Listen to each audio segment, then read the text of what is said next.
Selamat pagi, siang, sore, atau malam. Sebelumnya perkenalkan, nama saya Irina Jusela Enji dengan NIM G0024-019 dan saya dari kelompok SGD A9. Di sini kan saya akan menjelaskan laporan praktikum mengenai sistem uropoetika. Sebentar. Nah, saya akan menjelaskan mengenai anatomi dari ren atau ginjal. Pertama, sebelumnya posisi organ dari ginjal ini dia yang ren sinister berada setinggi vertebra thoracalis 12 sampai vertebra lumbalis 3. Sedangkan kalau yang ren dexter itu dia lebih rendah setengah vertebra karena dia di atasnya kan ada pendesakan dari hepatis dexter.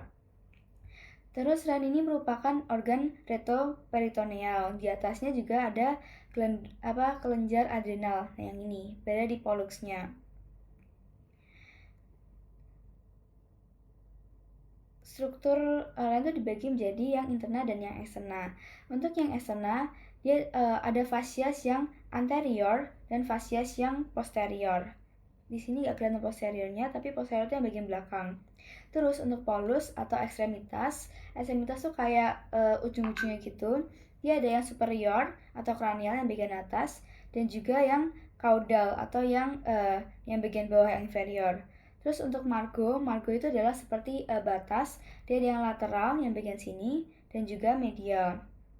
Nah, margo yang medial sini dia kan ada yang cekungannya nih, kayak gini yang cekungannya.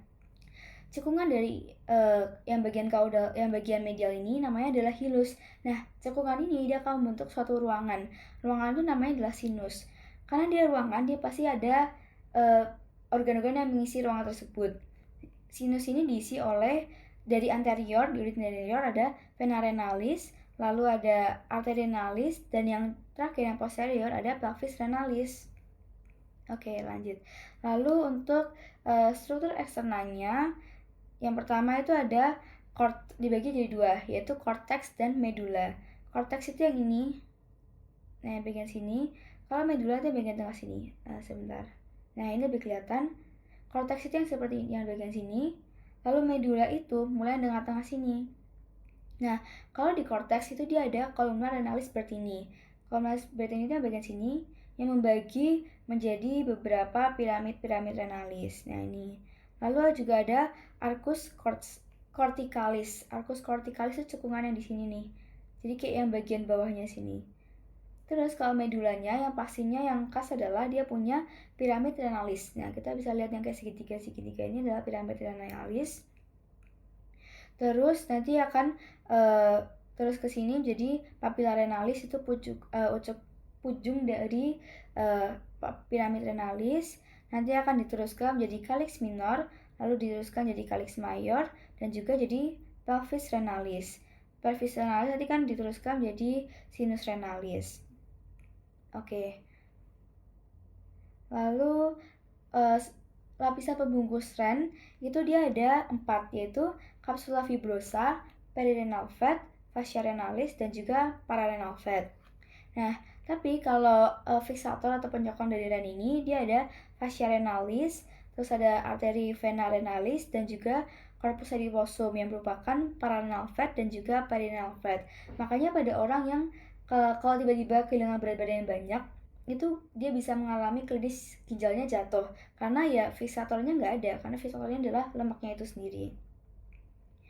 Oke, lalu untuk vaskularisasi dari ren, sebentar.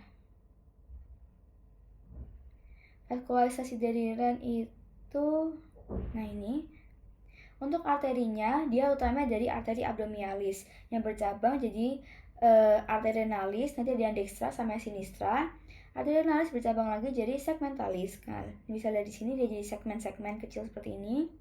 Lalu dibagi lagi jadi lobaris. Lobaris ini saat dia memasuki lobulus atau saat yang kayak mau menjadi ke piramid renalis itu. Lalu masuk lagi jadi interlobular. Interlobular itu yang berhubungan langsung dengan piramidnya di sini. Nah, ini. Lalu mengecil lagi jadi arteri arcuata. Arteri arcuata itu adalah arteri yang paling dekat dengan basis renalis. Terus Untuk kalau ditanya arteri yang berada di cortex renalis itu adalah arteri interlobular, lalu nanti akan masuk ke aferen. Aferen ini saat dia masuki glomerulus. Nah, ini glomerulus di sini, terus habis itu setelah difiltrasi keluar dari glomerulus jadi arteri eferen. Setelah itu baru masuk ke vena. Nah, untuk venanya itu yang utama adalah cabang dari vena cava inferior. Vena cava inferior seperti autor tadi dia bercabang jadi vena renalis, ada yang dextra, ada yang sinistra. Vena renalis sama juga jadi interlobar. Nah, bedanya kalau di arteri kan dia dibagi jadi segmen sama lobaris dulu sebelum masuk ke interlobal. Tapi kalau vena itu dia lebih nggak sekompleks itu, lebih nggak bercabang-cabang, makanya ini langsung jadi ke interlobar. Interlobar itu dia akan langsung berhubungan sama piramid renalis. Nah, terus ini yang arcuata yang berada di basis renalis sama yang berada di corpus renalis yang interlobular. Nanti dia baru langsung berhubungan sama eferen setelah melewati glomerulus setelah darah itu difiltrasi.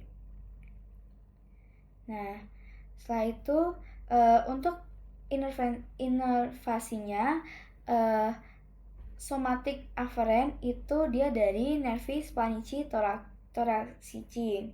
Nah, tapi kalau simpatisnya itu dari nervus spanicus major, kalau parasimpatisnya dari nervus vagus.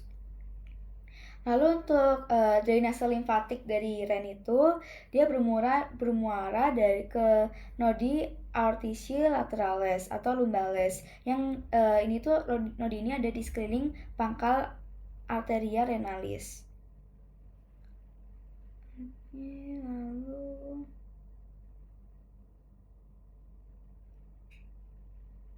ini kayak pembagiannya tadi yang inferior, superior ini atau yang apa namanya yang caudal yang ini yang ekornya.